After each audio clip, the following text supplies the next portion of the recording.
Miss Golden Girl here. Welcome to my channel, Golden Girl. And this is Panel Tuesday. Yes, it's another Panel Tuesday. And I have a guest this evening. I'm not alone today. But I just want to share with you about my channel. My channel is an opportunity for me to have a platform to share my journey. So today, welcome. Thank you for joining us.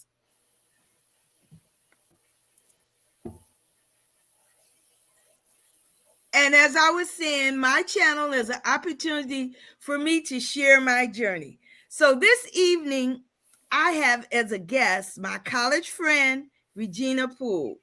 And I had the opportunity on May 13th to attend her son's graduation from medical school.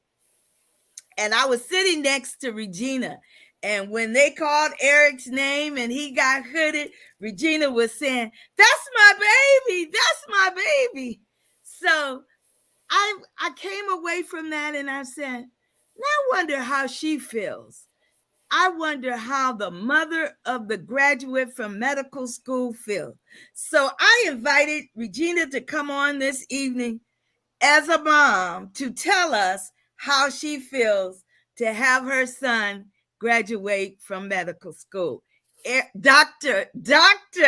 Eric E. Poole and his mother, Mrs. Regina Poole.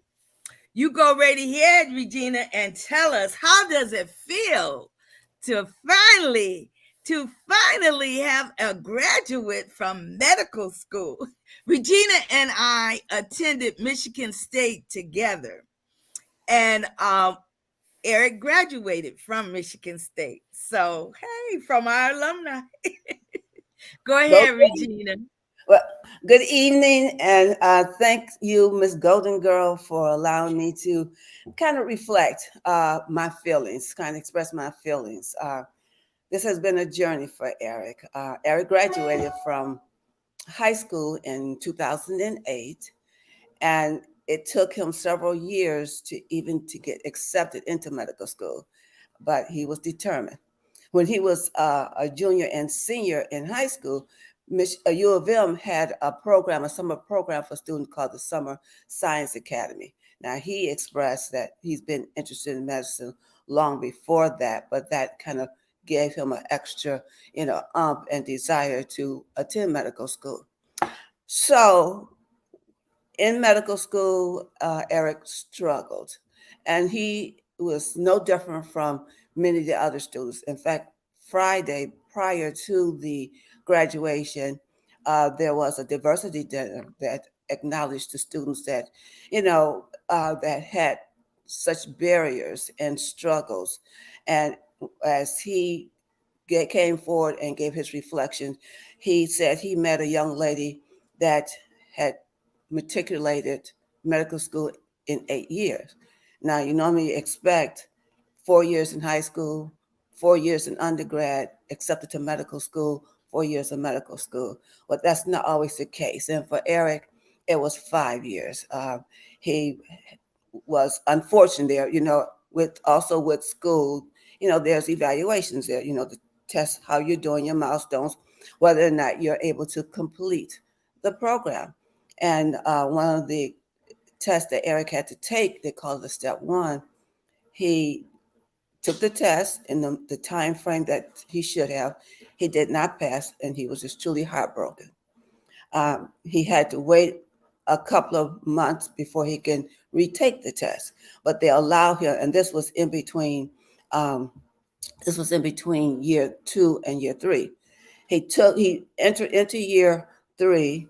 He took the test. When he was informed that he did not pass the test again, he was suspended. No, that's so. He had to sit out the year. So he sat out a year, and then he took the test again for the third time. The third time he missed passing the test by 1 point. That was even more heartbreaking. I mean, I cried, he cried. But that did not stop Eric's determination, his ambition. He ended up being suspended from medical school pending dismissal. unless he appealed, which he did. In the meantime, what Eric did was he acquired a tutor that helped him, and it's basically how to take those standardized tests. You know, the knowledge is there, but and with standardized tests is your time. So finally, after 4 attempts, Eric passed the test. We move on, and Eric then, did the third year, the fourth year, and here we are at graduation. Feelings are blessed.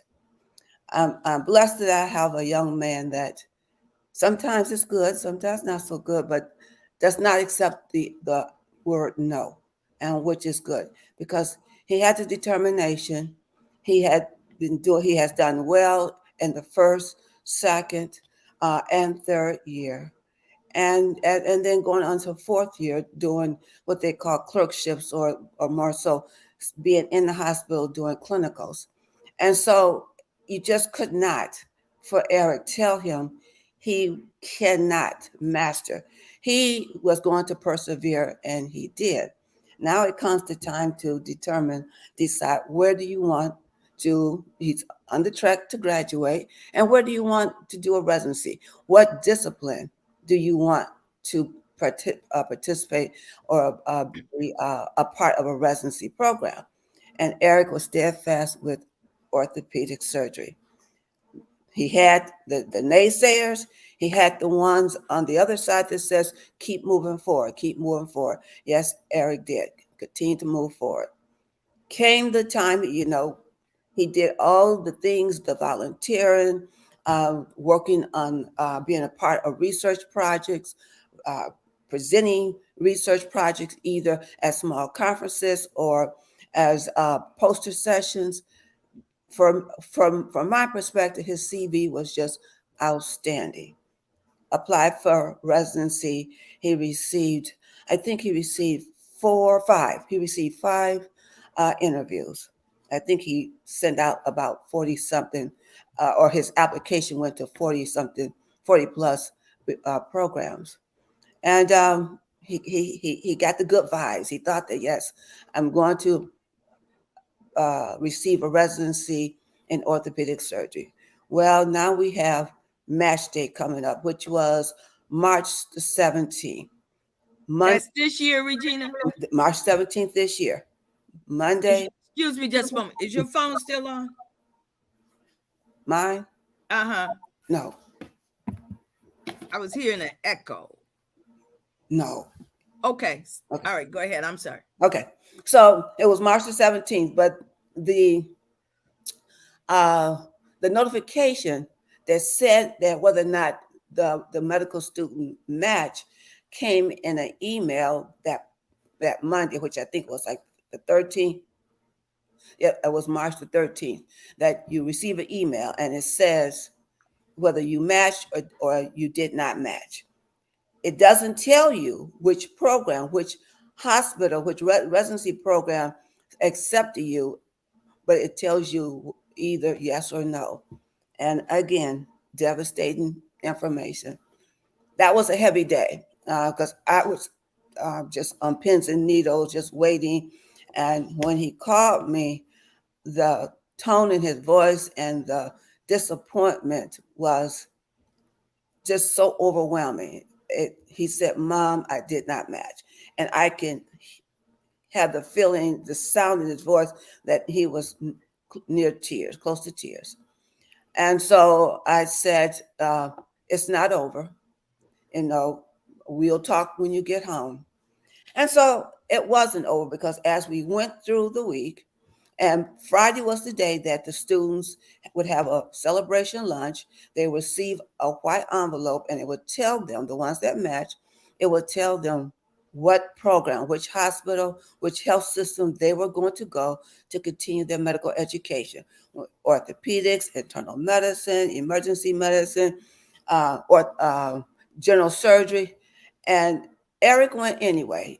Uh, he asked me if I was going to go, and I just said no because I knew he did not have an envelope.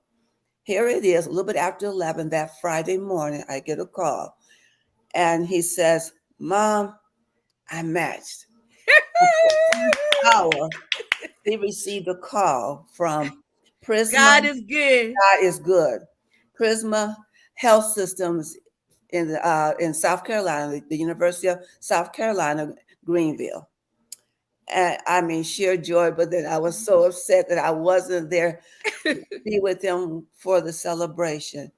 So again, it's like I will always tell Eric, it's never over until it's really, really over. And we Yes. both felt it was not over. And Eric has such support from the medical staff, from the support staff. They were in his corner 100%. Jubilation, joy, uh, blessed, just the feeling that that journey has overcome another obstacle and he was going to begin a new journey. Eric matched in a general surgery program. And I said to him, he still got orthopedic surgery in his mind.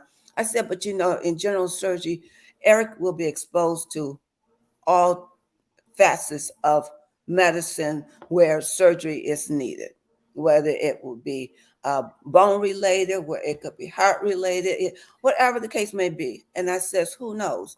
You may find another passion as a result of this. Or you never know, that other door could open after he goes through Exactly, the general exactly. surgery. That orthopedic door may open. And So and what I observed about Eric, Regina, I just want to chime in a little bit go here, ahead, go ahead. is Eric has such a passion for the field. I know we all, when we go to see our physicians, we want someone that has a passion for us, that has the time for us when we come into that office, that they're in tune to us. And I see that in Eric. I want to ask you this, Regina, because I looked it up and maybe you can explain it better. Um, it says Eric, under his name, William Learning Society, and then it says Go Humanism Honor Society, General Service Surgery, Prisma Health, Greenville, South Carolina. So I looked up that Go Human Go Humanism Honor Society, Mm-hmm. and it was saying that this is bestowed upon someone by their peers. Is that Ex- correct? ex- And their exactly. professors. Exactly. During the time in the 4 years, the students observe one another.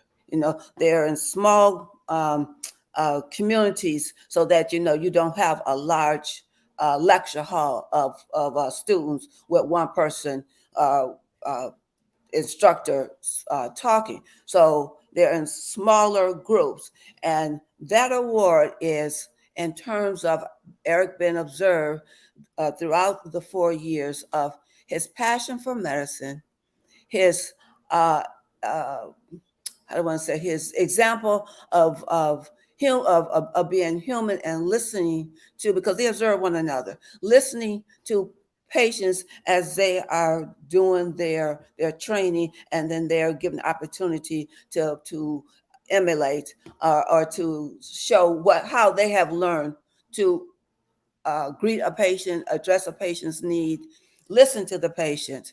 And also, it's part of their volunteer, because that's something that it's evaluated or looked upon as they move forward in the program, as well as on their resume or on their CV when they are applying for residency.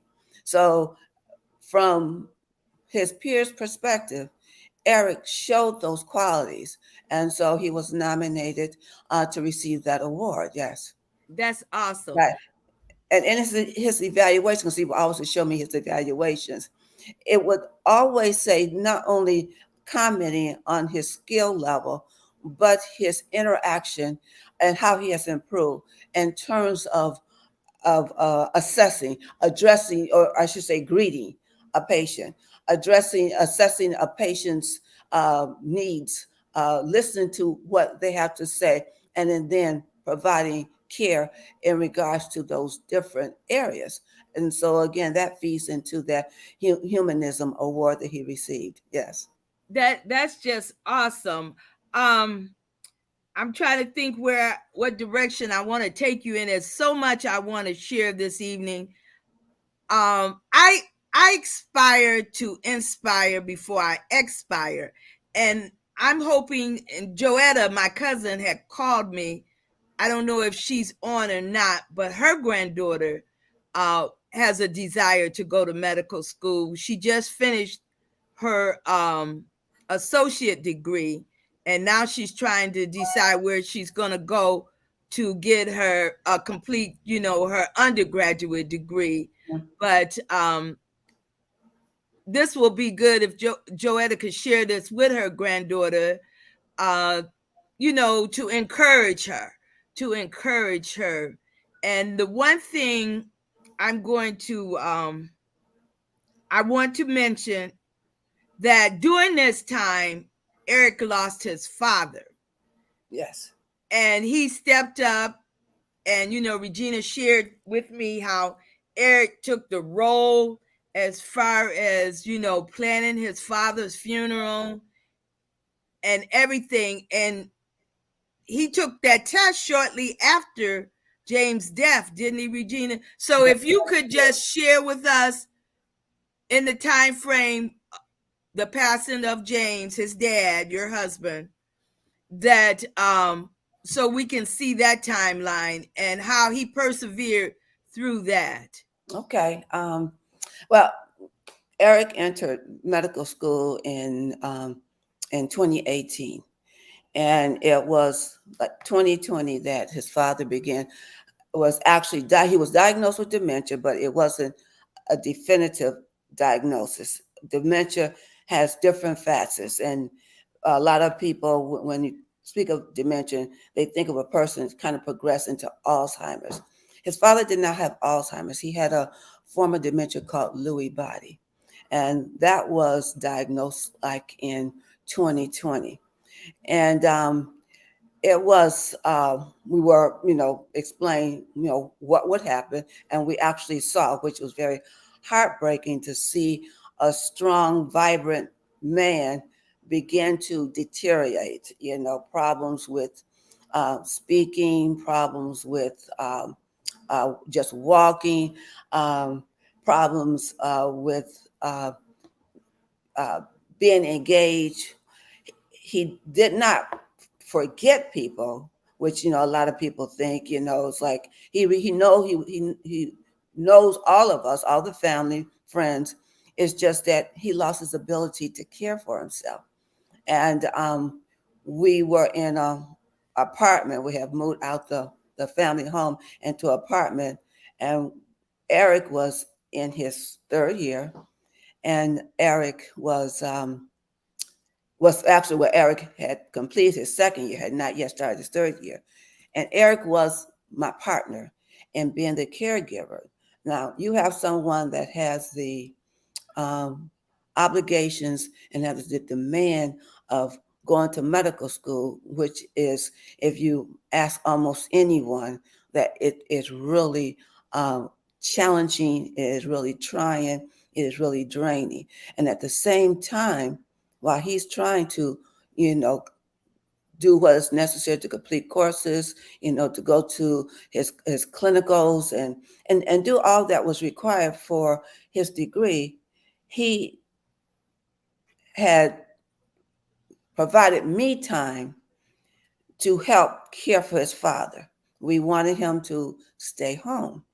And that's a lot, especially when you have a person, because of their um, diagnosis and because of the characteristics of that diagnosis, he was more up at nighttime, early in the morning, but slept during the day.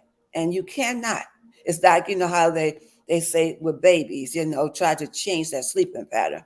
With someone like with that debilitation, you cannot change that pattern. Eric was there to help me. So, how is someone to try to uh, uh, perform and satisfy the obligations of medical school and in his free time helping with the care of a loved one, his father. That's a lot to ask. I try as often as I could not to, um, ask him not to take the time away that he needed for what he needed to do. But there were times when I really needed his help. And in particular, there were often doctor's appointments, and I needed him to help me to get him to the doctor. Uh, it was just so demanding, and so that was one. And what happened, I thought that it was a little bit too soon, but that third time that he took that exam, it was a week after the funeral. And I thought that maybe he needed a little bit of time just to kind of collect himself, get back into full-time studying. But he felt he was ready, and that was the occasion, the time that he passed. He failed the exam just by 1 point. So it's a lot. I am so thankful that I had him. Um, to help me. There were other adult children, but Eric's the one, it was the one that came and helped me help his father. And it was bittersweet on Saturday, on May the 13th, that we were there. Dad was there. In fact, I uh, printed a picture and I had him put it in his pocket. Put a picture of his father and had told him to put it in his pocket. Okay. But Dad was there. Dad was very In and spirit. in spirit, and Yes. he if he was there as himself, he would be yelling, "That's my boy! That's my boy!" And While Regina was saying, "That's my baby. That's my baby." it's but yeah, Eric is a kind, giving person, and since then he has helped me, and we're doing a couple of projects before he leaves for South Carolina. We spent last week in South Carolina looking for apartments, and I'm so happy for him. I I'm am so too. I am so so happy happy for for him. him, and he's going to be he's a wonderful person. He's a wonderful young man. He helps if anyone calls and need help. Eric is there without hesitation, and he's there for me the same way. I just got to get used to him not being around, but I'll do it. But Regina's gonna be going to South Carolina. I'm gonna bring Miss Golden Girl with me too. I've been trying to get her to travel, but she got a feel for it when they went to what last week y'all were in South Carolina, right? We were in South Carolina. In fact, we flew into Atlanta, drove to South Carolina, and the intent the last day we were going to make a quick trip to St. Augustine, Florida, but we looked at apartments all day Wednesday. He looked at four, and he wasn't quite satisfied. So he told me he had got it. He couldn't sleep. I guess that was on his mind. And he did some more searching, and he found three more. So he says, I says, well, when we woke up on Thursday, and we were supposed to leave out Thursday evening, he says, I have three places. I said, well, call them and see if they can, if you can get an appointment, which he did. And I told him we could do St. Augustine another time. We're here for business.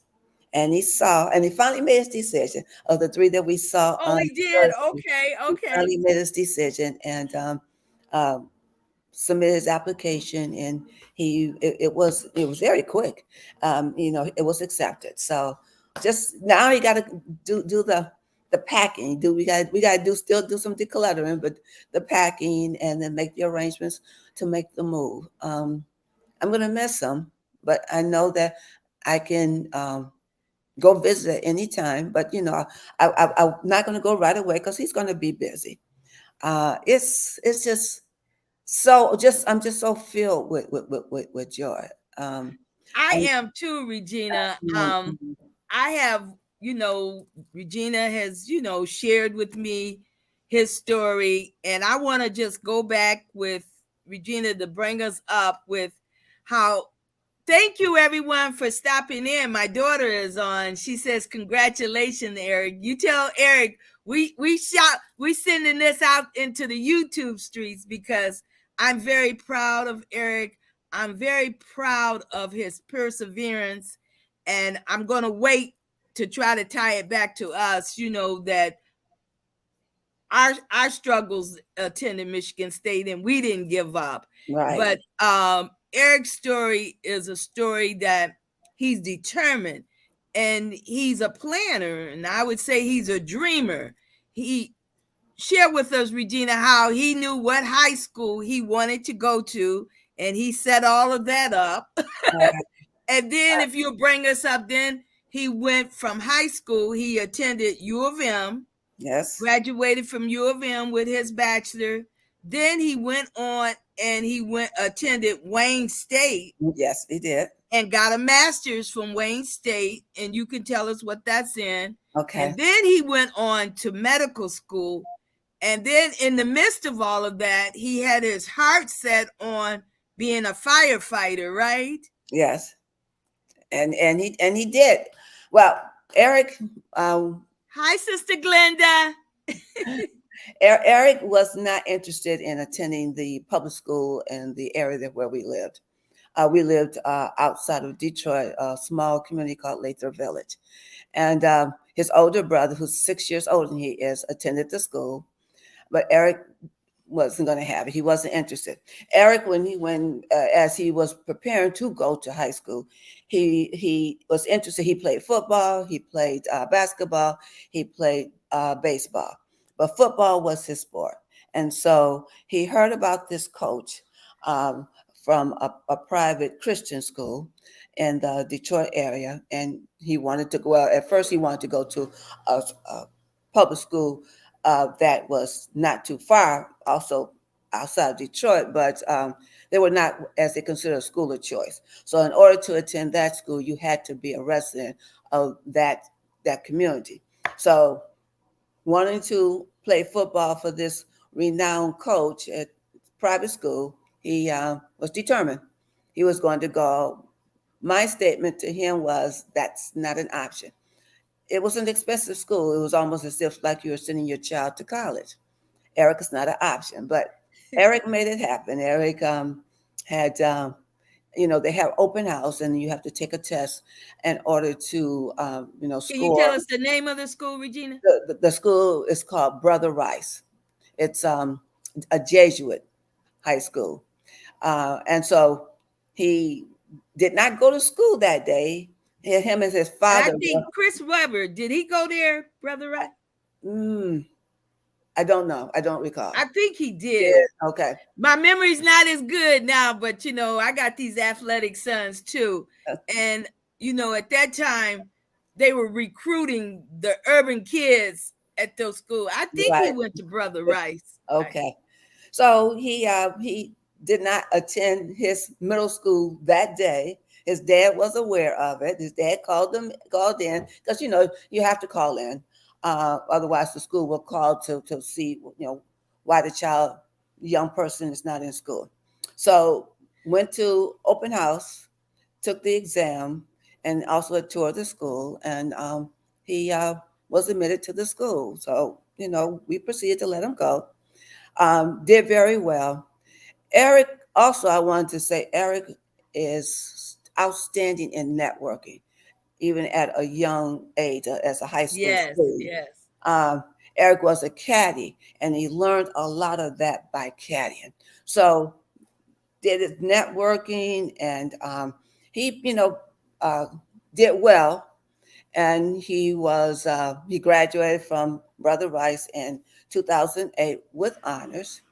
Um, and then he proceeded to he wanted to go to University of Michigan. Did well there, entered the school, and from there he majored in kinesiology. But medical school was the determined where he had you know wanted to do after 4 years in college. He attended. So after graduating from U of M, he took the MCAT, he didn't score well enough to be the minimum score for many medical schools. So he took a MCAT course, took the MCAT again, didn't quite get that score high enough. Took it a third time, finally scored high enough for the schools that he sent his application to. Quite a few again. He Now, this received was after he had graduated with his bachelor from U of M. after he had graduated from Bachelor's from U of M. So, Okay.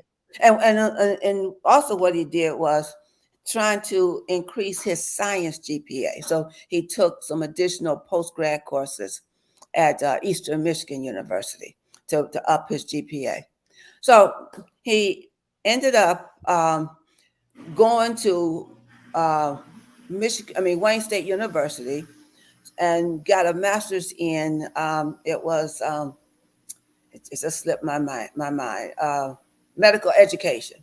Okay. With that, and he did well there. With that on his transcript, it was it was his hope that it would be an extra boost in terms of being accepted to medical school. Uh, it I mean, he did well, but I don't think it increased his chances any more than where he was prior to taking the or doing the graduate program. Took another. U of M had an outstanding summer MCAT kind of like preparation program, and he enrolled again, and that was in 2015, and he did very well there. Uh, Began to put his applications out again because he improved his MCAT scores. Only one school offered him an invitation to interview for medical school, and that was Michigan State. But Michigan State also had a DO program, and that's Doctor of Osteopathic Medicine. So he went in for the interview. They offered him um, uh, a spot in that class, in the upcoming class. We went in for like an open house to, you know, tour the facility, to talk with students that are already in the program, and he was excited. He had been admitted to medical school, and this was in November. In March, What he year was was that now? that November? November of 2018. Okay. Okay. In March of 2018, he received an email from Michigan State College of Human Medicine and asked him if he was still interested in uh, interviewing for medical school. So this was after November. This was after November, after he was accepted to the DO program. So then that was 2018. So then March 2019. No, no, March 2018, because So he got. then it was Well, November. let me go back. Actually he received the acceptance for the DO program in November of 2017. Okay. Okay, Okay. 2017. So then March of 2018, an email from the human medicine program, the College of Human Medicine, asked him if he was interested in interviewing. He had already accepted placement with the DO program, already submitted his what do you call it? I'm His just so excited about this because, yeah.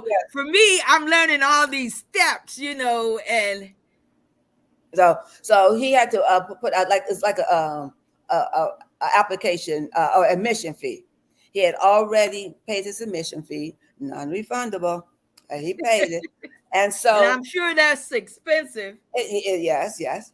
So he asked me, well, what should I do? I said, well, you've been accepted to the DO program, but if you are interested in the human medicine, the College of Human Medicine, and if they don't And that's accept a you, MD, right? That's a that's the MD. It won't affect what you already have. So he scheduled an interview.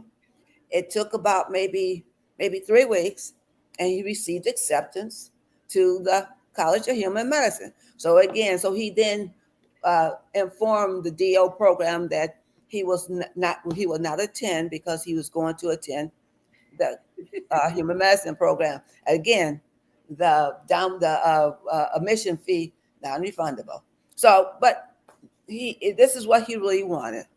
and he then pursued and the program. It was just so exciting. The white coat ceremony was in Grand Rapids, and Michigan State, as we know, the actual college university is in East Lansing, but they have satellite sites for their medical program. And so he selected to do his medical education in Grand Rapids. So he was in Grand Rapids for the 2 years. Third year is when and that's when he start was had a difficult time really getting into his third year, because that's when you are now actually uh, with the doctors. You are in clinics. You are with those that do surgery. You are those that that have internal medicine programs. So you are working one on one with the physicians. And That's so the third year. The that's the third year. third year, and that was the year that he ended up sitting out the first time because of the MCAT. And I think he needed just to have a little bit of time just to process the fact that he lost his father, and to kind of redirect himself and get back into it full force. When you go through a tragedy like that and you try to resume your normal activities, your normal life, uh, from my perspective, and at least for me, you don't go back, entirely, because you still are you're still grieving. And so that maybe that year sitting out was not such a bad thing. But as I said, Eric was always an outgoing person. I compliment him on knowing how to seek opportunities, how to um, find ways or individuals that would help you. He has a true village. He has a true village. He has no That's hesitation to that knock saying. on. It takes a village to It takes raise a a child. village, exactly, to knock on the door to say, "I don't understand. Can you help me?" And it's like, unlike myself, when I went to Michigan State, I was very quiet, and I previously mentioned that many of the classes, at least for me, freshman year, were you had lectures, and they were just like this large lecture hall with over 50, maybe 75, could be 100 people, and you have someone at the front of the lecture hall spewing information, and then you're supposed to go home and read and understand, and then come back and take an exam. And I didn't do very well, particularly in my science, particularly in the chemistry. But Eric knew if Eric was faced with that type of situation, he knew who or where to go for help.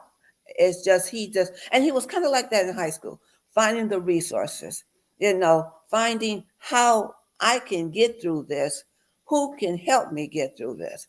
And that also resonated in those 4 years of actually, medical school. Um, During the dinner that we had, the young people had the opportunity to give reflections of the That's year. the dinner on Friday night It's before the the dinner on graduation. Friday, to give reflections on how their time at Michigan State, how was it? You had a young lady that came to the podium and said, "I was dismissed from the program because of she did not do well in those step exams. I was released from the program." But she's there at that dinner. She was there at that dinner giving reflections. So Which meant some way she had she met, was she was readmitted. graduating. Exactly, Mhm. exactly. There was another young lady up there and looked like she was about ready to have that baby, you know, in a week or so. And she walked across the stage, But the fact is, you have people, and again, they're not always right from undergrad into medical school. So you have, young people that are in their late 20s, early 30s, late 30s, they are going through medical school. And one thing you want to keep in mind is they have a life, they have families. In medical school, there is financial aid. Eric did receive financial aid, which include a living expense. But prior to going to medical school, you had financial obligations. So the living expense may be paid for you to find a decent apartment within a certain price range, may allow you to be able to go to the store maybe every other week to, to buy food. You had utilities to pay.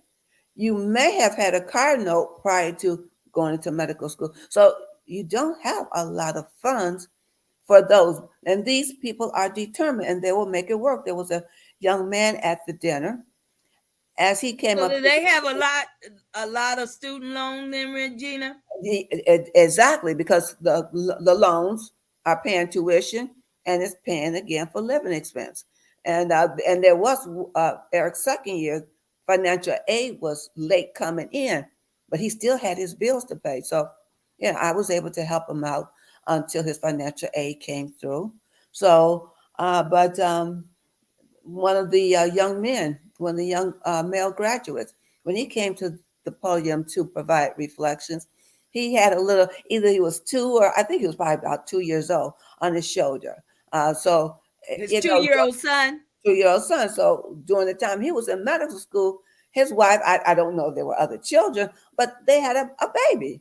And so now, and so again, you have a life outside of medical school. So it is very, um, it is very difficult to manage that lifestyle. It is very disappointing at times. And Eric experienced all of those things. But again, determination. And I was there. I was one of his cheerleaders, and we were not going to. And we, I mean, myself, of course, his dad prior to his passing, his auntie's my sister. He has a brother, Sisters. Put that S on there. sister. And so we were not going to let him fail. We were there cheering him on, offering him any type of assistance that he may need, and also to continue to build him up. He has had his low days, and we were there. We were there to hold his hand, to let him cry on our shoulder. That is what a village does. And he had so many outside individuals. Eric, and I want to go back in terms of Eric's attempt and of the many attempts in terms of getting to medical school. Eric is a volunteer firefighter. Eric is a certified uh, EMS employee of He's got emergency. an awesome resume. He's He got an does. He awesome does. resume. And when Very he was in diverse resume. very diverse, very diverse. And so he even picked up a part when he was in Grand Rapids with a private EMS company to take on shifts like maybe on the weekends. When he was the last year prior to graduation, he had volunteered to work at one of the local uh, fire departments, Bingham Farm, um, Franklin Village. And so he worked there. He volunteered there, but he was also a first responder. He volunteered as a firefighter, but he was a first responder and received a small stipend for that. So that that desire to help individuals, to help people, to Yeah. save people, has been in his blood for a long time, and his work experience and his education all says that. Yes, it does. It All says, does. yes, I mean, just think the firefighter, the EMS. I mean, exactly. he's seen it. He's taking people to the emergency To room. the emergency room. He told me one time when he was in Grand Rapids, um, the they received a call and there was an elderly lady that was in cardiac arrest, and he says she was a small, frail woman, and they were able to, well, her heart stopped just as they got her to the hospital. And at that time they were, taking her into the emergency room. He says that in transport, If her heart has stopped, they would have to do CPR. And he says they have to put a lot of pressure.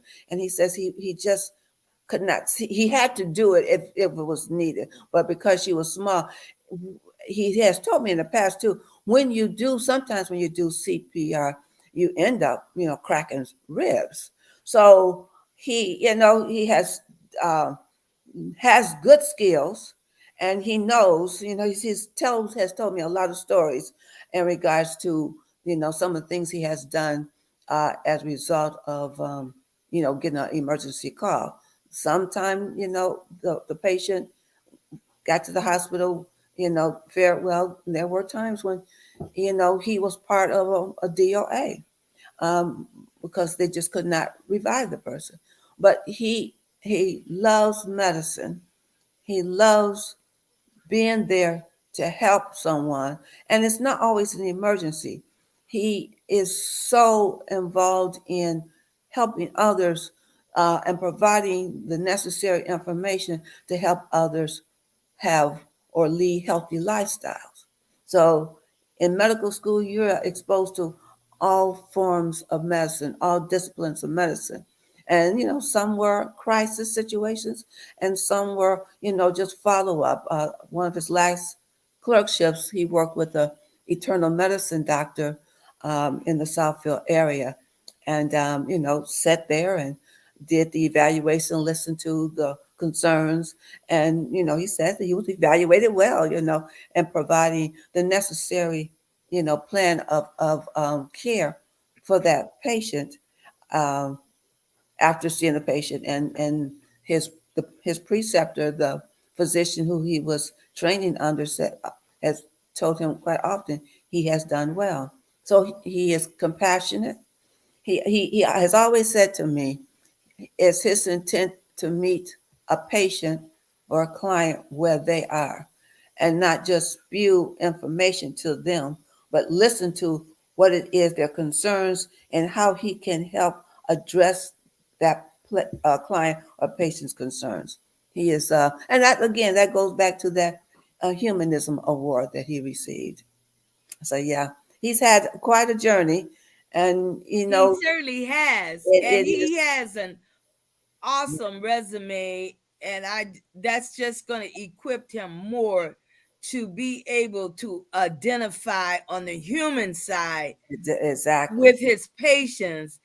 Sometimes, our thoughts is sometimes we encounter some doctors that are arrogant, but I don't see that in Eric at all. I I, see Eric as a very passionate, caring doctor. I agree with you, because I've had some doctors like that, and like it says there, um, you're not the only doctor. I can easily find someone else, and but yeah, that's the type of person, that's the type of medical professional that you would like to encounter. Yes, Mhm. exactly. And one thing I'm learning, there's a shortage of doctors, seem like, because when you try to make an appointment now, you can't get in to see the doctor the same week, or Yeah. if you're trying to get a new doctor, they're not taking new patients, or if they're taking new patients, it's 6 months out before you can get an appointment. So the demand is there for doctors, Yes. nurses too, I guess the whole medical field maybe, but definitely doctors. I mean, I've experienced that trying to find a primary care physician here in Michigan. Hmm. Georgia is my home, but I've been spending quite a bit of time here. And so, but Eric and Regina helped me after my hospital stay in November, when I was hospitalized because my blood glucose had gotten up to 567.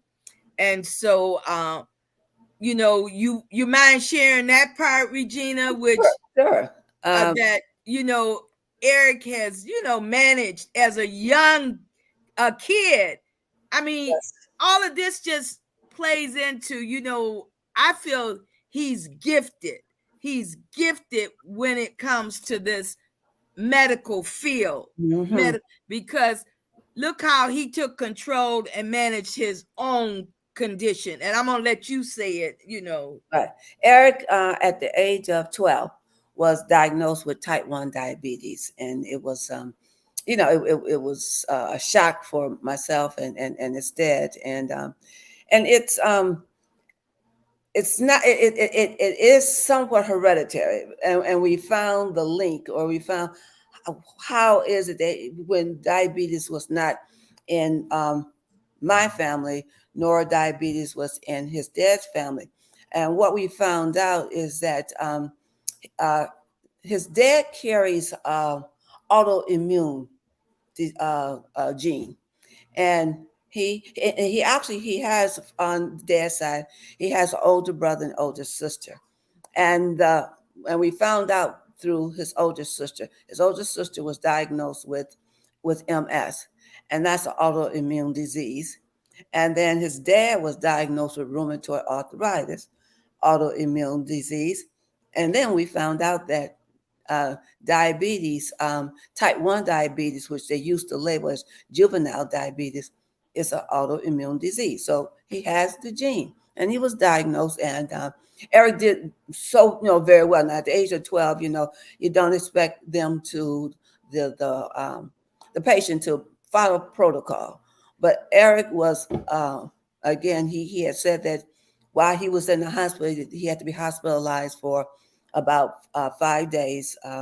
When he was taken to the hospital, Is that during the first diagnosis of it, BG? the first diagnosis, he was his blood sugar was his blood glucose was over 500, Oh, and he had a over 500 too? over 500, and there were telltale signs, but there were some other things going on in the family that no one really paid attention to.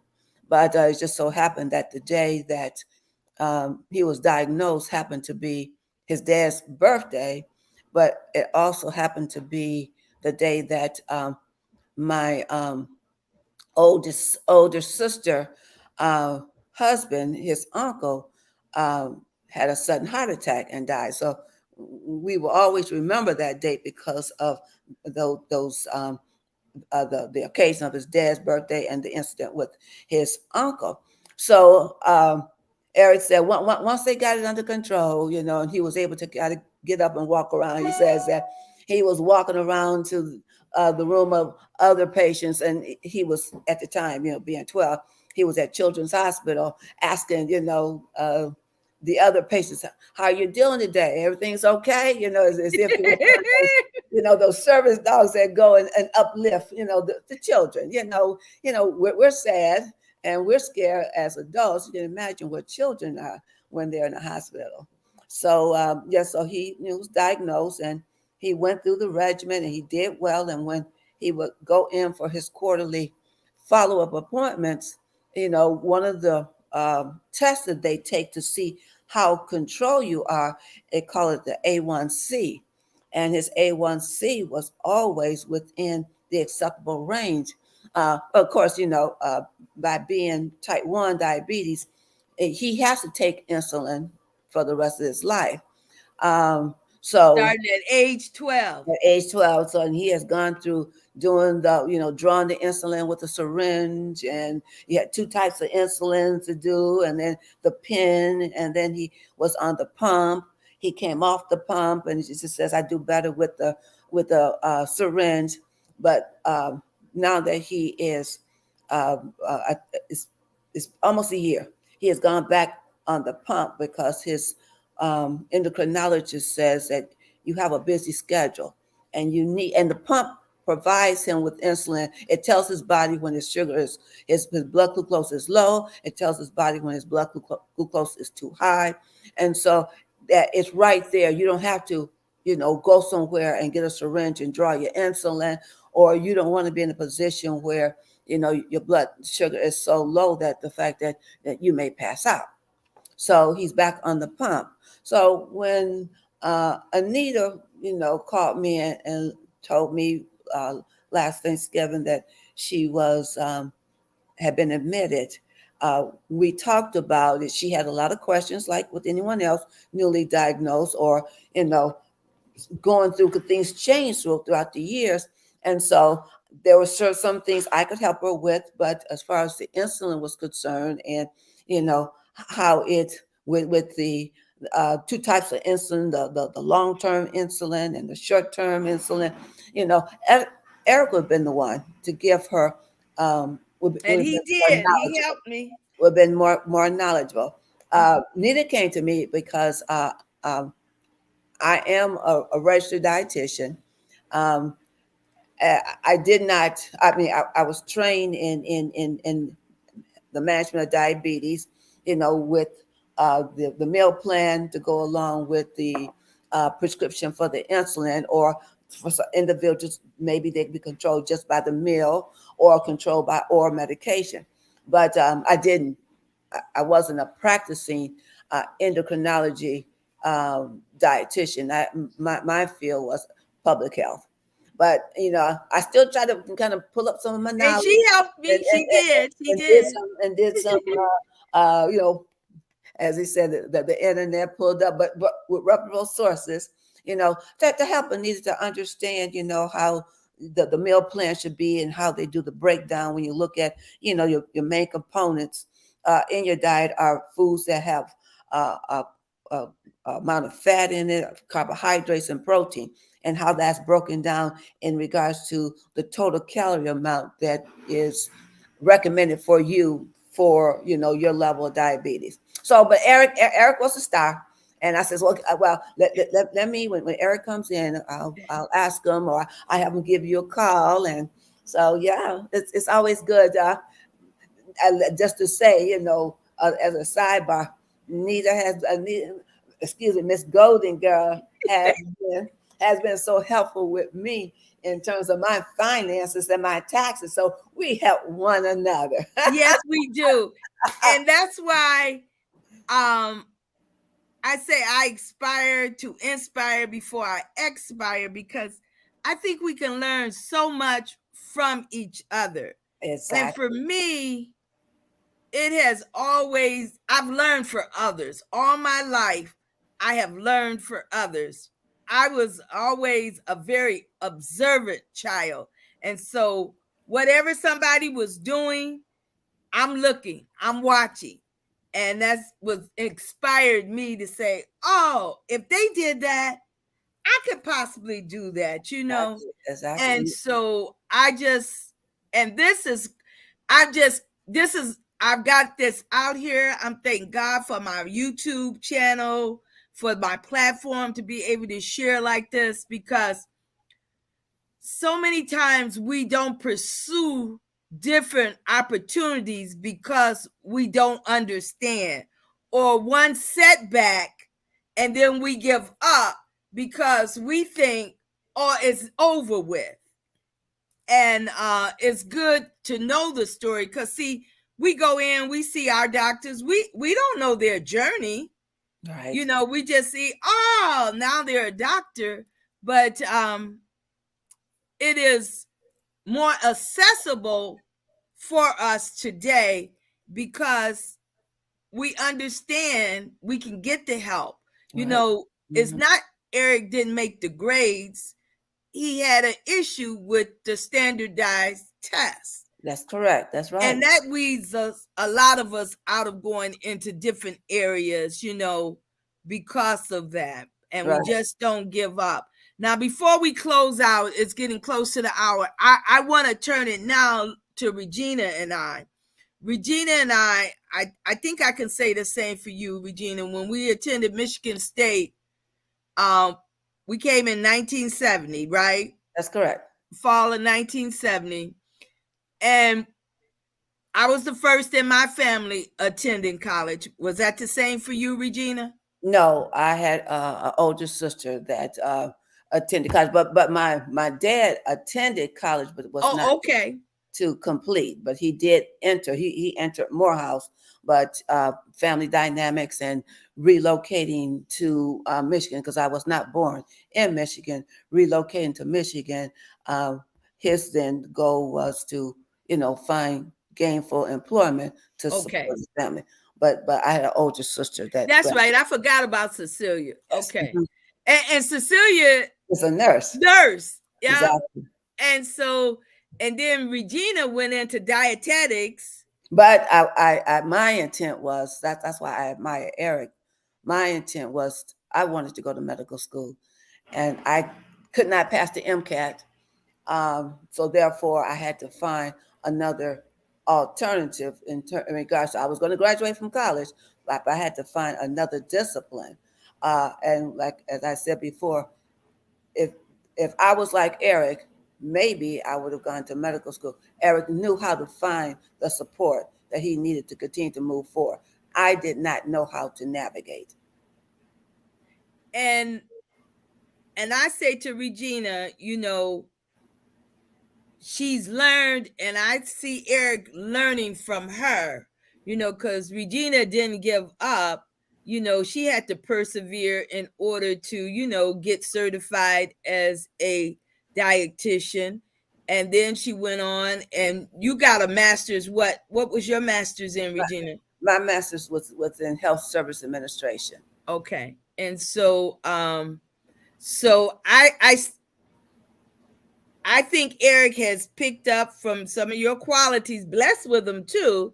You weren't maybe as strong as him in navigating, but he's learned from you. He's learned from you, and he's learned not to give up, the steps that you had to take to pursue your career and everything. You Uh know, just one of the things I want to say is not to let someone say you cannot. yeah. And that's why I'm trying to instill in my granddaughter who's graduating from high school next month, not to let someone determine your faith. You make the decisions for yourself. If he wanted to give up, he would have given up, but that wasn't what he wanted to do. That wasn't his course. You know, And another thing that was really nice about the graduation, he was hooded by your childhood friend, right? right? Uh, Dr. Glenda, she still go Mellison, right? That no, was the Dr. Glenda, well, she goes Dr. Glenda Melson Moore, but oh, okay, okay. we went to grade school. We met in fifth grade, so grade school, high school. She also went to Michigan State, and she went to undergrad, and she went to Michigan State Medical School. And Dr. Moore then became the director for the Michigan State's Student Health Center. She Olin Center, retired. yep. Oh, Olin.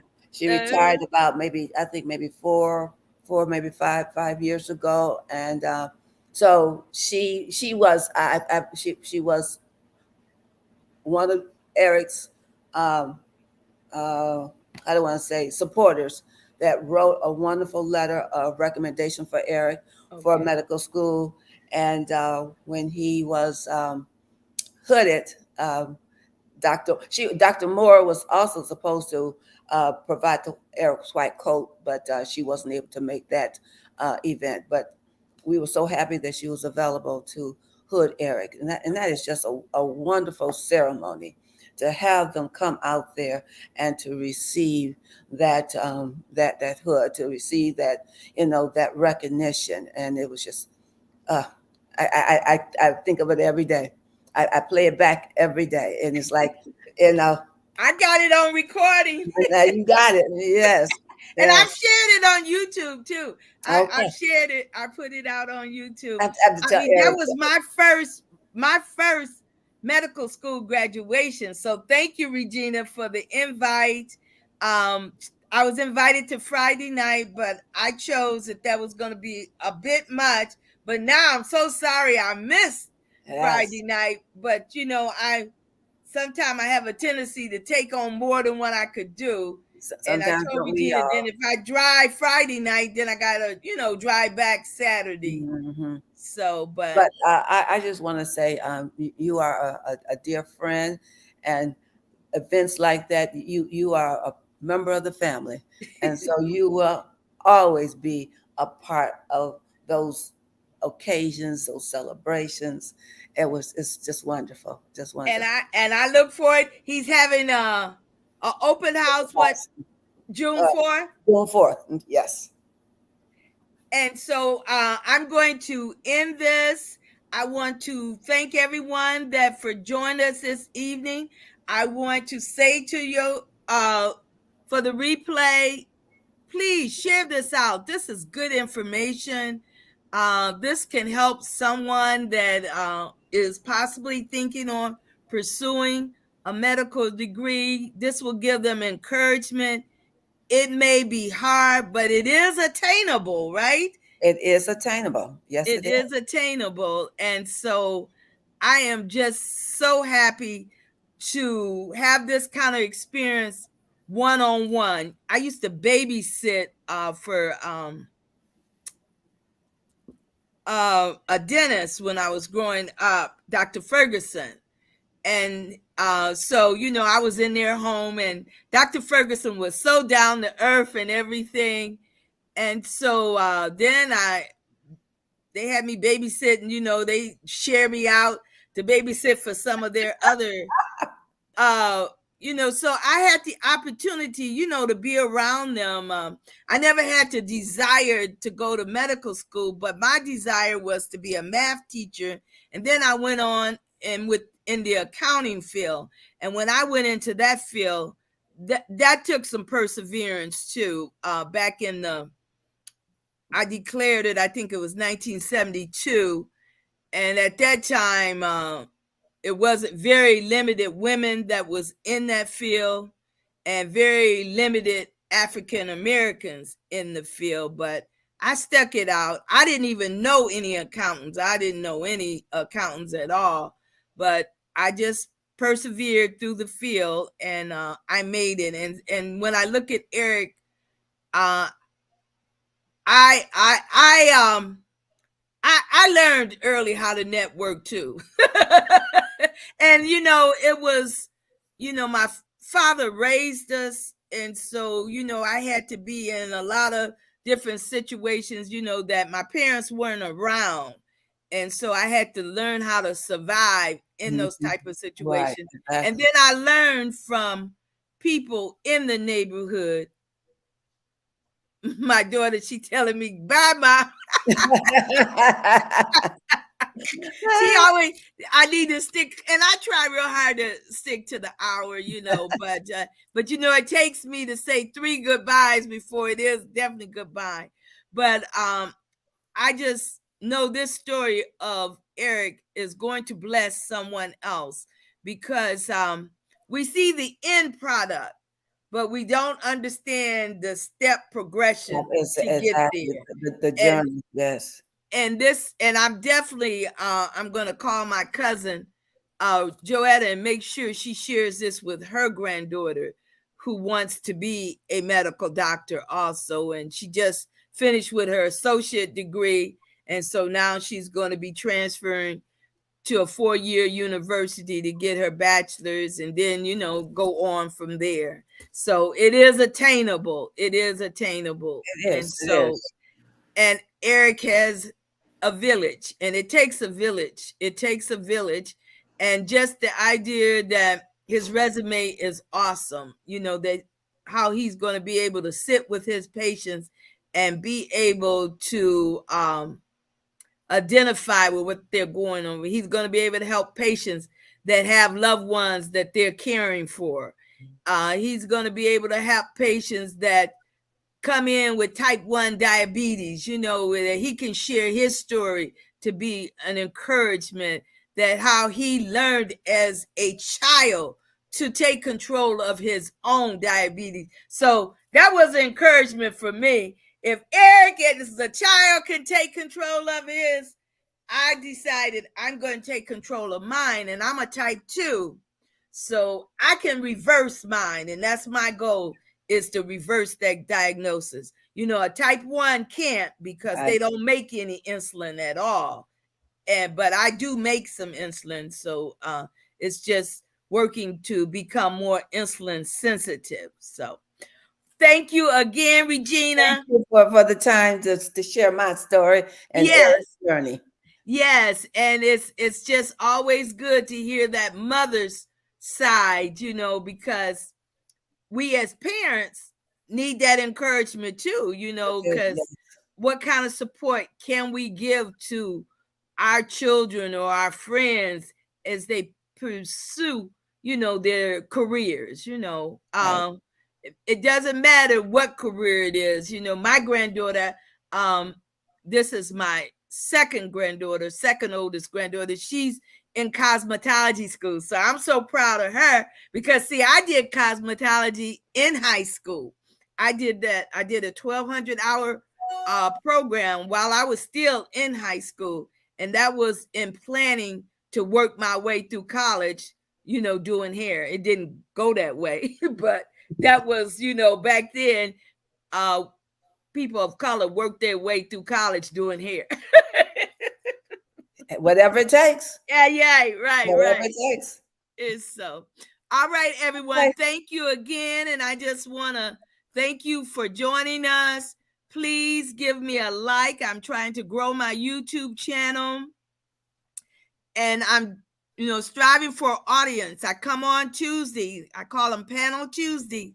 It could be a panel of one or a panel of more. And anyone that's interested in being on the panel, drop me a little note. I'm searching for share stories out because this is how we learn. This is a good story, and this is going to help someone.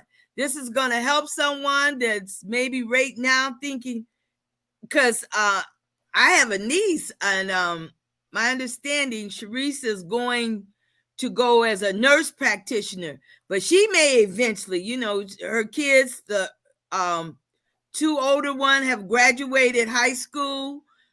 So the youngest one is in high school. So you never know at what age she may decide that, after she gets that nurse practitioner, it don't take too much more, my understanding, once you get a nurse practitioner degree, Right. that, you can go on and, become a medical doctor if you want to. You can, yes.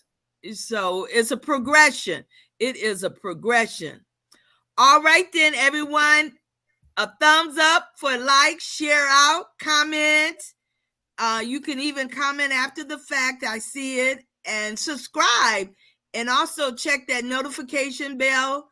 And you'll know when I'm posting videos and when I go live. But Tuesday at 7 p.m. Eastern Time, I'm coming live with a panel. Either it's me. I got a story to tell. I have a lot of stories. Thank you, Regina, for Thank coming in you. and sharing your story this evening. This has been an awesome story. Thank you for having me as a guest. Thank you. The feelings of a mother to have a son graduate medical school and to just see that the gift that Eric was blessed with as a child, as Regina said, he's in the hospital recovering himself, but he was going around that ward checking on other children, asking them how do they feel after he's given the diagnosis of being a type 1 diabetic, Right. a juvenile. I grew up, went to school with a student. She was a juvenile diabetic, and it's not easy to monitor and control as a child. So good night, everyone. Thank you again. Love Good you. God night. bless. God Regina, bless. you can just down at the bottom, just press that X to Okay. leave the studio. Okay. You have a good evening. All right, bye. Thank you again.